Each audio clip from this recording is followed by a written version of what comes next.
শুভ সকাল আমার প্রিয় পরিবার। নিজে নিজে খাচ্ছে বোতল করে দুধ। আর এখন কিন্তু বাজে হচ্ছে 7:30। খাচ্ছে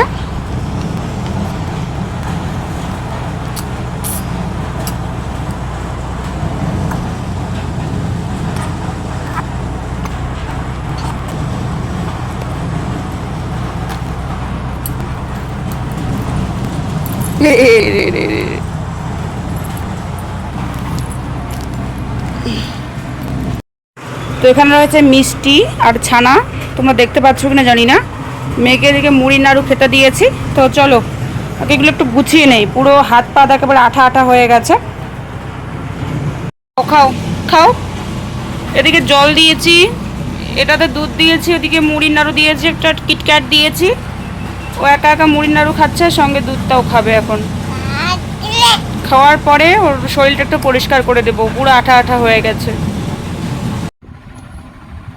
তো বন্ধুরা, মেয়ে এখন ঘুমোচ্ছে আর আমি এখন যাব বাইরে। মানে প্রচুর রোদ উঠেছে, দেখো তোমরা তো দেখে বুঝতেই পারছো। এই রোদে এখন হচ্ছে আমার টুনটুনির বাচ্চাগুলো হচ্ছে খাবে, মানে দুধ খাবে।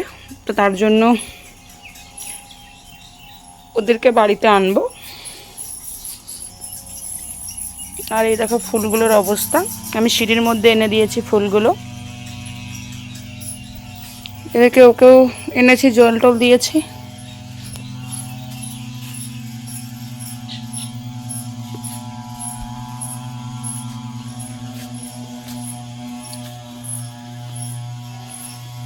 প্রচুর রোদ গাইস। তো চলো আগে আনি, তারপর কথা হচ্ছে।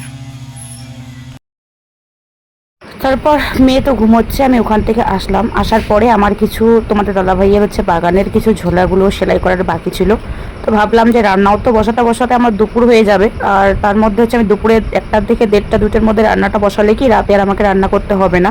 দুটো মানুষের রান্না। তোমাদের দাদাভাই তো একবারে 3টা 3:30টার দিকে বাড়ি আসে, সেই সকাল 6টা নাগাদ বেরিয়েছে। তো সারাদিন তো আমারভাবে এরকমভাবে হয়ে যায়, তো মানে একটা দরকারি আর কি। তো সেটাও হয়ে গেল। আর কথা বলতে বলতে আমার একটা পাট সেলাই করাও হয়ে গেল। তো যাই হোক, তোমাদের সঙ্গে আমি ভেবো না যে তোমাদের সঙ্গে এখন এটাই শেয়ার করছি, তো তেমনটা নয়। একসাথে অনেকগুলো কাজ রয়ে যায়, আর যখন মেয়ে ঘুমোয় তখন একটু একটু করে কাজগুলো করলে কি আমারই একটুখানি পরে রেস্ট নিতে পারি। আর এগুলো কাজ তো আমাকেই করতে হবে, তোমরা জানো যে আমার বাড়িতে সেরকম কেউ নেই। তো যারা ডেইলি ব্লগ দেখো তারা তো অবশ্যই সমস্ত কিছু সব কিছুই জানো, তাদেরকে আর নতুন করে বলতে হবে না। অনেকে আছে যারা মানে একদম নতুন আমার ভিডিও দেখছে, তো তাদের উদ্দেশ্যেই কথাগুলো বলা। খুব জোর একেবারে রোদ উঠেছে, অবস্থা খুব খারাপ। গরুটাকে শুধু একটু অন্য জায়গায় বেঁধেছি, আর তার সাথে একটু দেখো টুনটুনিদের বাড়িতে এনেছি, ছেড়ে দিয়েছি ওদেরও। এই যে দুইটা বাচ্চা, ও ভাত খাচ্ছে এখানে, আর ও চলে গেছে কলের পাড়ে জল খেতে। তো দাঁড়াও, ওকে ওই জায়গায় নিয়ে আসি, নাহলে কলের পাড়ে গাছগুলো খেয়ে নেবে।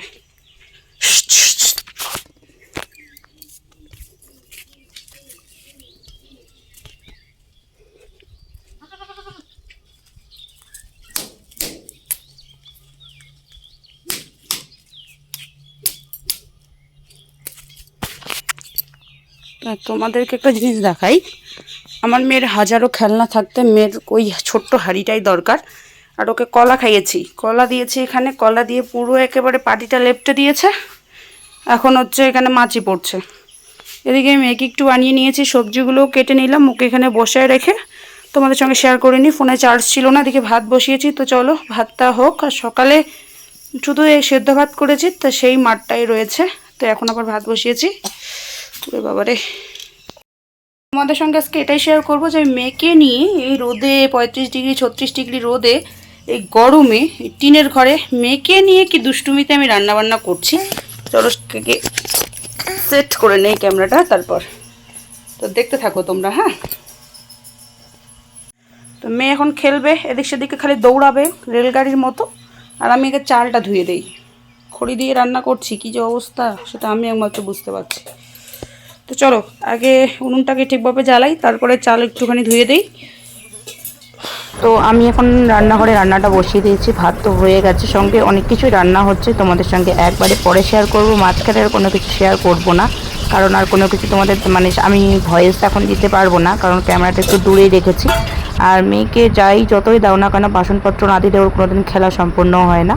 তো বাইরে তো ওকে একদমই আমি রাখি না, ঘরের মধ্যে আমার চোখের সামনে খেলতে দিয়েছি। তো এখানে প্রচণ্ড গরম, মানে দেখে টিনের গরম, তার মধ্যে তো আবার উনুনের তাপটা রয়েছে, তো এই কারণেই দরজাটা খুলে দেওয়ার কথা, তো যাতে একটুখানি ও হাওয়া টাওয়া পায়। তো ও এক্ষুনি পেশাব করেছে, দুবার পেশাব করলো, তো তার কারণে এই ঘরে আর প্যান্ট আনা হয়নি, তাই পরিয়ে দেওয়া হয়নি, তাই এরকমভাবে দেওয়া হয়েছে। তো তোমরা একটুখানি ম্যানেজ করে নিও। এটাকে নিয়ে আমার খুব সারাদিন যুদ্ধ করতে হয়। সকাল 4টা থেকে শুরু হয় যুদ্ধ, রাত 11টা পর্যন্ত এই যুদ্ধ আমার চলে। আবার তো মাঝখানে রাতে রাতে তো উঠে আবার মাঝে মাঝে উঠে তো আবার যুদ্ধ করতেই হয়।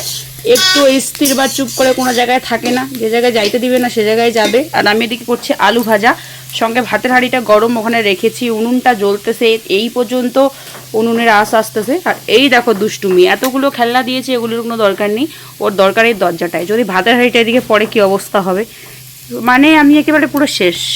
এই দেখো আমার অবস্থা, মানে কিছু করারই নেই। তো রোদে একেবারে মানে জ্বলছে পুরো বাড়ি, আমার টিনের বাড়ি, কোনো গাছপালা নেই। দুটো গাছ ভরসা ছিল, সে দুটো তো ভেঙে পড়ে গেছে ঝড়ে। আর এই দেখো অবস্থাটা, এদিকে উনুনে রান্না করছি, এইদিকে রোদের তাপ আসছে ঘরে, এইদিকে রোদের তাপ আসছে ঘরে, আর এটাকে নিয়ে আমার যুদ্ধ।